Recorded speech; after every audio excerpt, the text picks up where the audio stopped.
Hey everybody, it's Big Dog again here. Um, just want to do this as a quick reminder for you guys that if you're liking the content, like the video, comment and subscribe.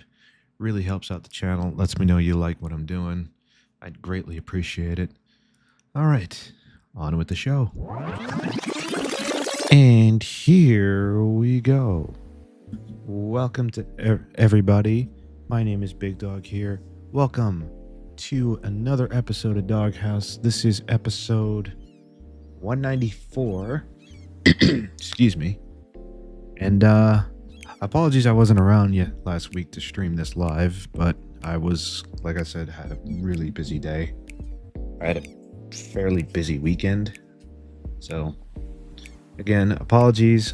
I'm gonna hopefully try and be a little more consistent with this. Doing my best. Please be patient with me. And anyway, let's get into tonight's topics. And the first one we got to talk about, give me 1 second, let me pull up the link or pull up the article. Is Twitch is apparently in some hot water once again. So, for those of you who don't know or who haven't been following what's been going on Twitch, Twitch has been hit with controversy after controversy after controversy. Whether it's a group of well-known Twitch partners saying some anti-Semitic stuff. I have no pity at all for any soldiers. Distress, thank you so much. I will never have any pity for any soldiers. U.S. military? Boo who? I hope you get PTSD. Or the fact that they let people like Fresh and Fit and Sneeko back on. And then, you know, the rest is history. So we're going to read this article real quick, and then we're going to watch an Optimus video further explaining what's going on. But hang on, let me so you guys can read. Oh, whoops. So you guys can read along with me. I'm going to zoom in real quick and let's do this. What is the Twitch adpocalypse and what does it mean for streamers? Oh, before we start this, I want to give a full transparency. I do not earn money on this, on what I do. And I'm not telling you guys that's to flex or anything. I'm just saying that just so you guys can understand and have full transparency. But anyway, several streamers have come out to claim that Twitch is going through an adpocalypse that is affecting their revenue income. But what exactly does an adpocalypse refer to? Throughout the month of November, several Twitch streamers have come out to say that they've experienced a significant decline in their ad revenue. That's not good. One of the many streamers who opened up about this was the stock guy. Who the fuck is the stock guy? Who during a stream showed his creator dashboard to show that his revenue had dropped by a whopping 95% in the last month. Jeez. Ugh. Damn. I'm sorry.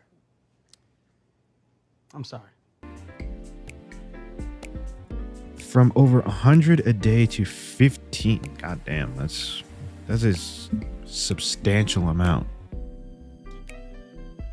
Despite not having gone through any controversies. He told his stream, my advertising revenue is down 95%. Let me show you because I don't give a shit and I am transparent. Okay, cool. I averaged about $100 to $200 a day in ad revenue, right? What is that?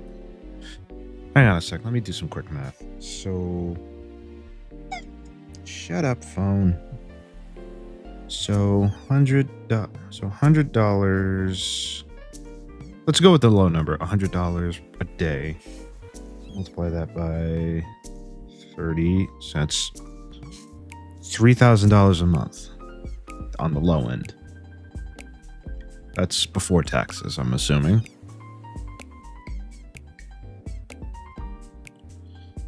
$5 days a week, you're talking about $600 to $700 a week. You're talking about $280 a month, you know, $380 a month, $3,000 a month.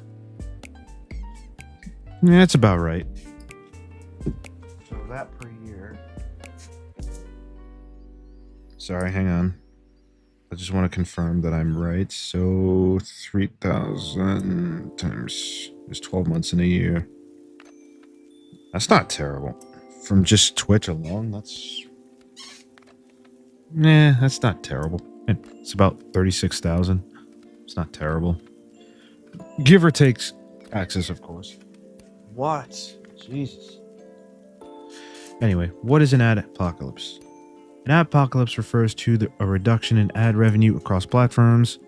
The current Twitch apocalypse is reportedly affecting some creators by as much as 90%. Ooh.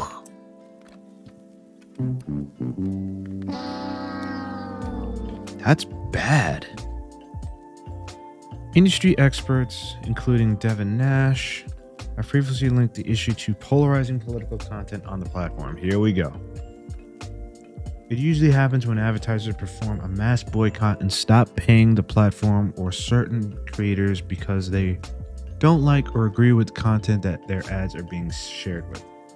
The first apocalypse ever recorded was the YouTube adpocalypse. This was that occurred between 2016 and 2017 when the platform decided to shift its focus to more family-friendly content. This resulted in many channels with adult audiences and undertones. Wait, what? One of many creators who was affected was PewDiePie, who posted videos that YouTube deemed anti-Semitic. Oh yeah, I remember this.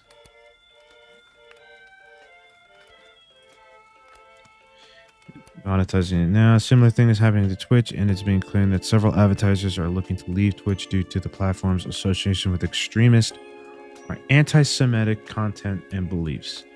Okay. Like I said, I'm not going to read the whole article because I think you guys get the point. But let's watch this Optimus video and let him explain it a little better than I could or an article could. All right, what's going on, everybody? Welcome back What's up? to another video here on the channel, and today we're going to be talking.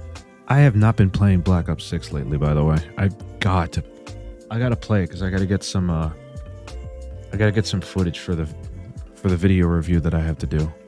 I keep forgetting to do that. Talking about the very tough situation that Twitch is currently in now. Here on the channel over the years, I've talked a lot about the issues that Twitch as a platform has had. I mean, there's been so many deep-rooted, extensive problems. Damn, this dude is good. With the platform that have needed attention drawn to them over time, but as many times as the platform has gotten itself into controversy and seen backlash, I don't think there's really ever been a time that comes even remotely close to what has been taking place on Twitch over really the last month or so now. So many of you who are longtime viewers here on YouTube may remember a period, or realistically 2 or 3 different periods of time, right? We're here on YouTube. Yeah, that's true. It's the whole adpocalypse thing happened to YouTube 2 or 3 times.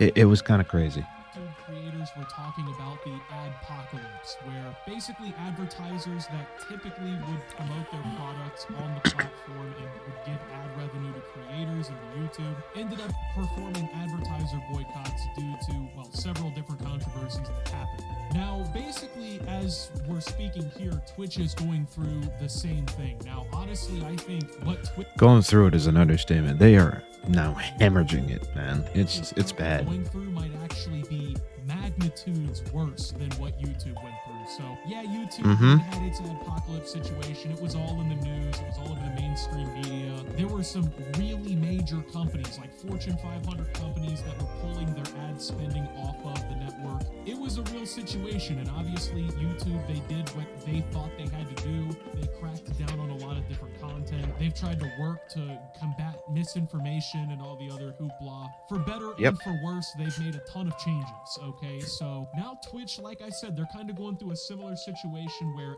ads are basically becoming really hard to come by. You know, there's a lot of ad boycotts going on right now. There's a lot of controversy in general surrounding not just the Twitch platform itself as a community, but also the company as well. So there's a pretty massive situation that's been unfolding. So over the okay, I'm gonna pause this so I don't get in trouble. But yeah, to Optimus's point, I think the big reason why this is happening is because of a lot of the recent controversy that YouTube has gone, not YouTube, that Twitch has gone through with, you know, the fact that what's that chick's name that said that American troops deserve PTSD, which is a wild ass thing to say in a platform that is technically an American platform.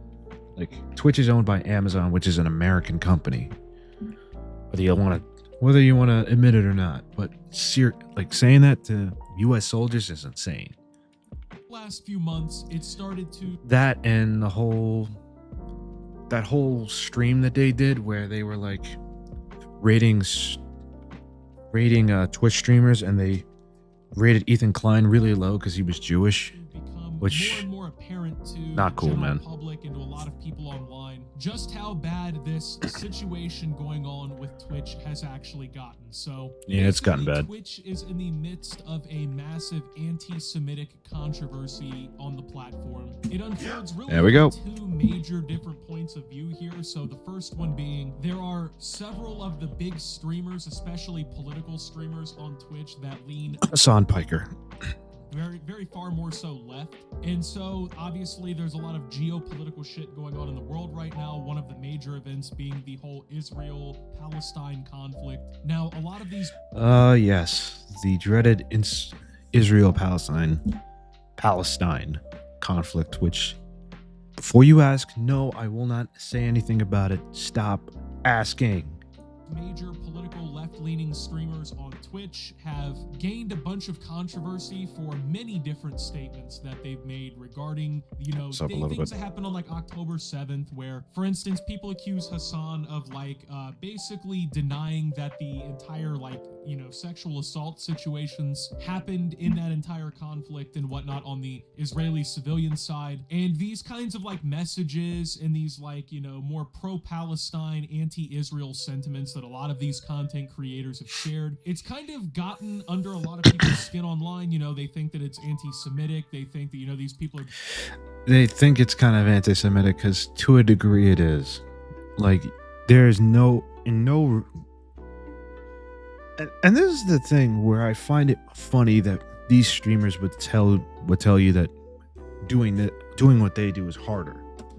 Yeah, you have a lot of scrutiny to deal with as a especially a big Twitch streamer, but at the same time, it's like part of that's on you because you said something stupid and said something you probably shouldn't say, and now you've got eyes on you because you said something stupid. That's your fault.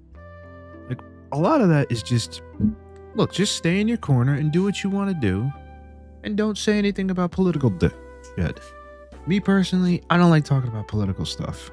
basically promoting extremism, they're promoting terrorism and whatnot. And as a result, I don't know of the about that content last and part. the statements and whatnot that these guys have all been making, people basically started like sending out the message that like, oh yeah, Twitch is basically harboring a bunch of anti-Semitic content creators who are just saying horrible shit, who are saying things that obviously advertisers wouldn't agree with and whatnot. And so at first it kind of like, I don't want to say it wasn't a major deal. It wasn't like a massive controversy, but then it also was discovered the second element of the beginning of this whole controversy. So some people did some investigating, right? And they figured out that basically if new users in Israel wanted to create a Twitch account, Oh, I forgot to mention this.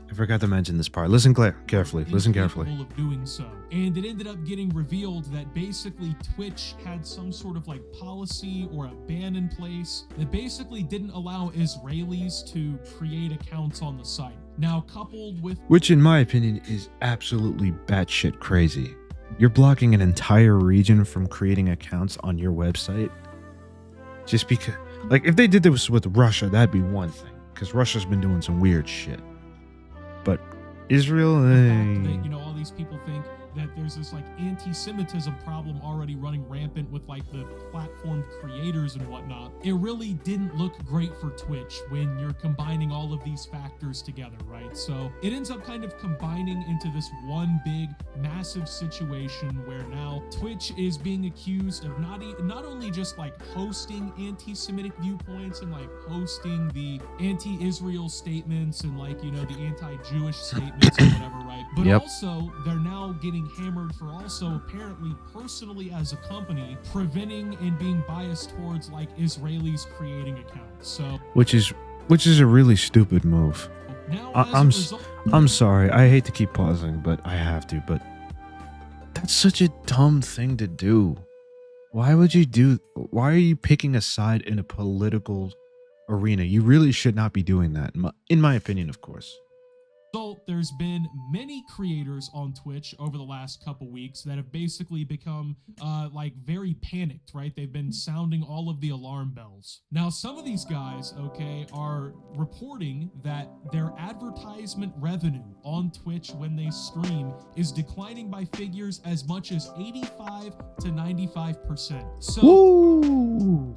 assume that, you know, they make $100 of ad revenue every stream on average, okay? As of now, with all of this controversy and all of this stuff kind of going around, basically these guys would be making like anywhere from what, $5, $10, maybe $15, depending on who they are and like what they stream and how lucky they get with the CPMs and everything. And it turns out that a lot of the people that are seeing these monetization problems, they're not even actually people that are really involved with or affiliated with a lot of the stuff going on, right? So obviously Twitch is a if you have like, I think it's if you have certain tags in your streams, it will demonetize you. Massive platform. So yeah, there are the like creators that are kind of in the more political sphere where a lot of the like anti-Semitic stuff is kind of like being alleged and like where all the points are being brought up of like, this is what they're doing, this is what they're saying. Now obviously this is in like the political category, but there's gaming creators and like I said, IRL streamers, people who do like the just reading chat streams and stuff. And these people too are also seeing pretty significant declines in revenue.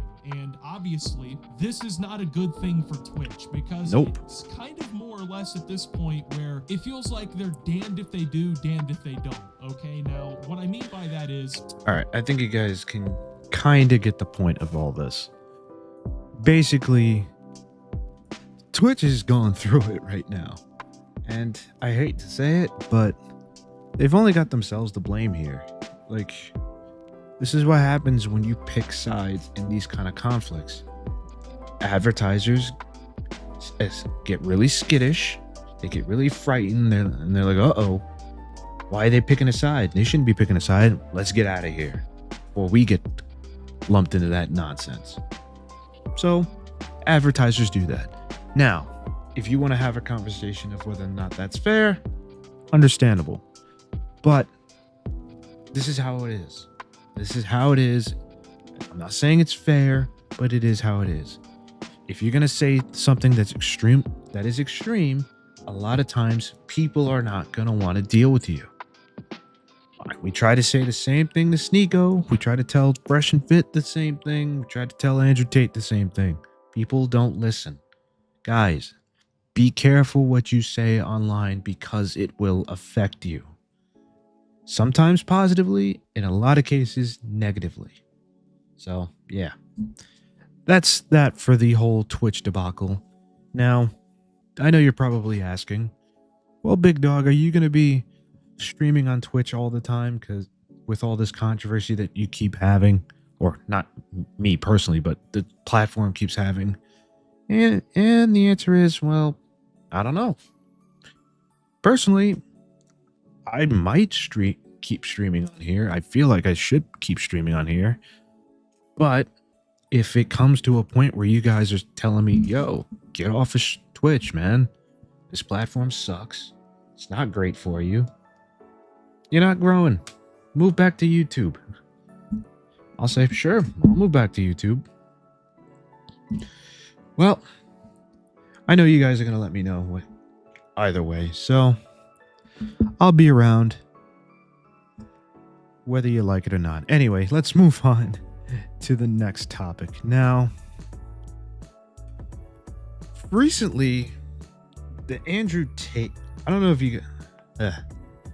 you guys have been following the Andrew Tate trial, but it's really, in my opinion, hasn't really been going a lot lately until there was news that apparently part of the Andrew Tate case is being dropped. Now, I'm going to be clear that The entire case has not been dropped.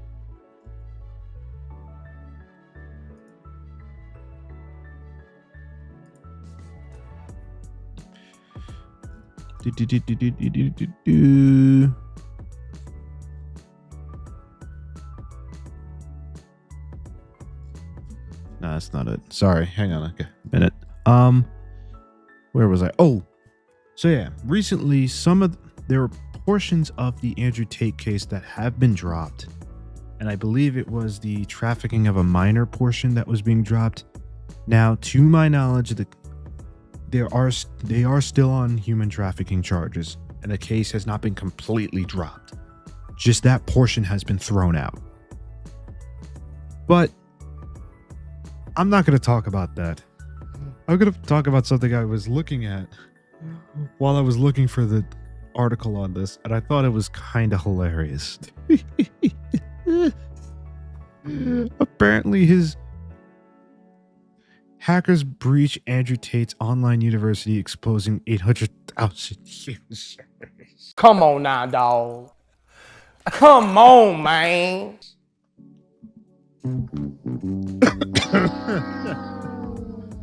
Oh boy. It's not funny that these people got hacked, that he got hacked. It's just funny that it happened to him, of all people. Oh boy, let's read it. Let's read this article. This is funny. Controversial if I could actually read an article without stumbling over my words, it would be a miracle. Whatever. Anyway, controversial influencer Andrew Tate's self-dubbed online university has been hacked. The Daily Dot, what the hell? What kind of name is that? The Daily Dot reports, citing information shared by the hackers. Tate's website, The Real World, previously called Hustlers University, God, what a terrible name, by the way, sells courses on fitness, finance, content creation, AI, etc. AI, really? This guy's teaching you about AI? Look at this dude's face. You tell me, what could you learn from this guy about AI? Like, seriously. Oh, boy. Whatever. It charges a monthly fee of about $50 a month. You could get a gym membership for that. You can enroll in a college course for that. Actually, no, you can't. Never mind. The website currently has 113,000 active users, but its security is hilariously insecure, according to the hackers who described hacktivism as their motive. Oh, that's lovely. The hackers broke into the website on Thursday when Tate was streaming an episode of his show Emergency Meeting on Rumble.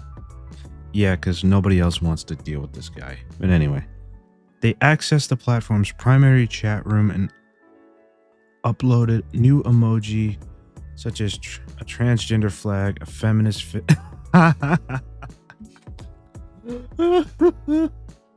That's actually funny. I would love to find this stream. Oh, that is hilarious. And an AI generated image of Tate draped in a rainbow flag among others. Oh man, I gotta find this stuff now. I'm not gonna do it now, but that is really funny. They also temporarily banned some users, deleted attachments, and crashed users' clients. That's funny. Actually, no, it's not funny, but nah, it's kind of funny. They also managed to access 794,000 usernames of current and former members, email addresses of nearly 325,000 users, and public and private chats made on the platform. The Daily Dot, Jesus, has shared the leaked email addresses with Havel been pwned. I'm pretty sure sharing this is illegal because it was illegally obtained, but whatever. We'll figure that out later. The platform that alerts users when their details are leaked. Oh, okay. Sorry about that. platform that alerts users when their details are leaked, and DDoS Secrets, which hosts leaked data sets in the public interest. They also leaked some of the messages where users talked about their concerns about the LGBTQ agenda, the Matrix, and shootings every day. Oh my god. I'll make this point at the end of the show, but whatever. This isn't the first time Tate's website data has been leaked. Earlier this year, Cyber News found that around 2 million users, and 22 million messages from the real world had been exposed. Tate is a self-described misogynist known for his polarizing opinions online. Excuse me. Tate and his brother Tristan Tate are currently facing trial for human trafficking in Romania. Excuse me. The brothers also have a UK arrest warrant and will be extradited after court proceedings in Romania. Which is ironic that people are saying that he's free, because it's like, even if he beats the case in Romania, he's still got to go to the UK. So he ain't out of it yet. Okay, that's the article. Wow. Look at this fucking clown. Oh my god. Oh. All right. So I'm going to give my quick 2 cents about this case, and then I'm going to call it a day. First things first, I think the fact that this website not only has been hacked already, but has been hacked twice that we know of is insane to me. It's like, dude, all this money you have, you can't pay for better security for your website? Are you serious? Like, that's the thing that always bothers me. Like, these dudes love to tell you how rich they are, yet they're so cheap when it comes to things like their website and shit. Like, you're paying $50 to access a Discord. Dude, you can access my Discord for free. Link in the description, by the way. Like a little shameless plug there. But anyway, man, like, it's crazy to me. Like, how are you going to sit here and tell people... I don't know. But my opinion about these guys, I don't think the fact that this whole trafficking of a minor thing got thrown out is going to really change their I don't think it's going to change the trajectory of this case. Number one. Number two, like I said before, even if they beat this case in Romania, they still got to get extradited to the UK and deal with that mess. So they're not out of the woods yet. To all you Tate fanboys that are sitting here celebrating that this got thrown out, hold off, because I'm pretty sure the case is still going and they still have a pretty big chunk of evidence that could put him away for a while. And let me be clear, I'm not rooting for the guy to go to prison. I'm indifferent. If he goes to prison, he goes to prison. If he doesn't go to prison, he doesn't go to prison. I don't give a fuck. I'll have more content to make on the guy. So I can't complain. Excuse me. Sorry that I keep coughing. I recently ate and it's kind of coming back to haunt me. Anyway, I think that's going to be it for tonight's episode. Thank you all for watching. If you're on Twitch, stay tuned for the after show. I'm probably going to play a little bit of Black Ops 6 so I can get some footage for the review. If you're on YouTube, thanks for watching as always. And stay tuned for the meme of the day. This is fine. I'm okay with the events that are unfolding currently. Hey everybody, thank you so much for making it to the end of the video. And thank you for always being there, supporting me. I greatly appreciate it. I'm going to head off now. I'll see you guys next week. And until then, well, I don't really have anything snarky to say, so I'll see you next week. Peace out.